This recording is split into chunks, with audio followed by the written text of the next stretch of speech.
Nous faisons un travail médical et nous prions fréquemment pour les patients. Les patients sont des hindous, des musulmans, qui sont heureux que nous prions pour eux, mais qui n'ont pas une foi vivante dans le Seigneur Jésus-Christ. Jusqu'à quel point pouvons-nous compter sur Dieu pour répondre à la prière pour leur guérison, de manière à ce que la gloire soit pour le nom de Christ, alors qu'ils n'ont pas la foi? Pouvons-nous nous attendre à ce que Dieu les guérisse? Cela dépend de notre foi et non de leur foi seulement. Il semble dans beaucoup de cas que notre Seigneur désire guérir les gens, même s'ils n'ont pas la foi. Dans notre cas, je sens que nous devons prier pour leur guérison, aussi bien que pour leur salut. Je sais qu'ils viennent seulement pour l'amour de leur corps, mais je prie généralement pour la maladie de leur corps et de leur âme. C'est notre privilège, parce que notre Seigneur est le Créateur plein d'amour, et dans sa grâce, il guérit leur maladie. Il les délivre de leurs tourments, même s'ils ne comptent pas sur lui. Dans le cas d'une poignée de chrétiens dans un petit village loin de tout contact avec le monde extérieur, comment pensez-vous que les anciens pourront être établis? Qui établira les anciens? Paul désigna différents serviteurs pour aller ici et là établir des anciens. Mais s'il n'y a personne de la stature de Paul, comment cela est-il possible dans un village? Généralement parlant, les personnes par lesquelles commence un travail sont responsables de la croissance. Si nous ne pouvons pas nous-mêmes remplir ce ministère, nous devons continuer à solliciter la prière des autres groupes de croyants, afin que le Seigneur puisse lever quelqu'un pour nous conduire.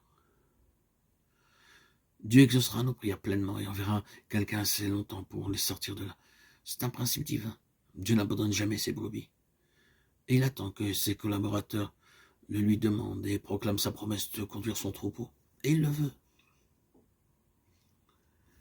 Dans les Écritures, il nous est commandé de prêcher l'Évangile à tout le monde. Sur ce point, nous pouvons dire assurément que le besoin du monde perdu constitue un appel pour le monde entier. Comme nous le savons, l'évangélisation du monde entier a été l'effort de la WEC au cours des ans. Je crois que cela est une déclaration fondamentale, mais je comprends que dans votre expérience, vous avez évangélisé ou vous étiez absolument sûr que Dieu avait déjà préparé la voie. Pouvez-vous partager vos pensées personnellement sur ce point? En premier lieu, je crois que le commandement de prêcher et celui d'enseigner forment un seul et même commandement. Cela va ensemble et ne doit jamais être séparé. Reconnaissant cette double responsabilité, nous sommes allés dans les villages. C'est dans le Sindh qu'a commencé mon travail. C'était la région de l'Inde la plus difficile et la plus arriérée. Très peu se sont aventurés à aller dans les rues et les villages de Sindh, tellement cet endroit est dur. Je sentais que le besoin de secours, de communion fraternelle aussi, je le demandais au Seigneur, il m'envoya quelques collaborateurs. Nous travaillons ensemble, nous prions ensemble et nous partageons les choses du Seigneur dans la communion fraternelle. Nous avions l'habitude de prier pendant des heures, rappelant le nom des chrétiens et priant pour un réveil parmi les chrétiens de nom. Dieu a un moment pour chaque endroit, et il nous maintint là pendant 5 ans. Pendant ce temps, nous avions une trentaine d'invitations pour des campagnes dans le nord de l'Inde, en différents endroits.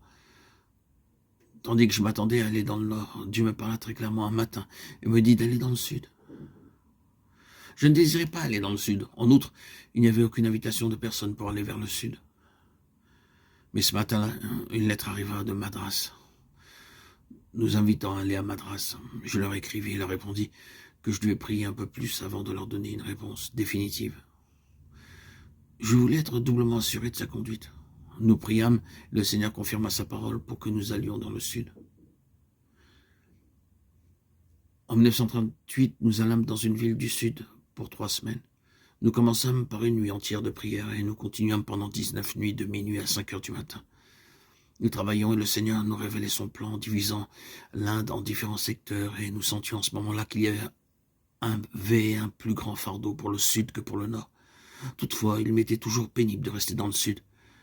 J'espérais toujours aller dans le nord, en premier lieu à cause de la difficulté de la langue. Nous n'avions jamais pensé ni désiré cela, mais le Seigneur semblait toujours vouloir nous pousser vers le sud. Nous devions obéir au Seigneur, car nous voyons que le Seigneur ne voulait pas que nous soyons gouvernés par nos propres désirs ou nos propres pensées.